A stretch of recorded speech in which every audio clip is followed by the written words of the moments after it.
wewe tumusuze cyane na mama wetu basuhuze. None se njyewe ndabizi ko daddy yapfuye ariko I know he's up there. He's looking after me. He's looking after everybody who loves him. Haters, nta kintu twabavugaho. Haters keep hating, but know that there are some people who love. Who love. Yeah. Yes. Hari igihe cyajya kigera wenda kumva you make music?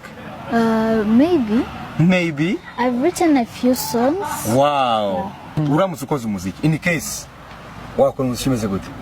I don't know the types of music. Afro beats, R&B, you can sing, you can rap.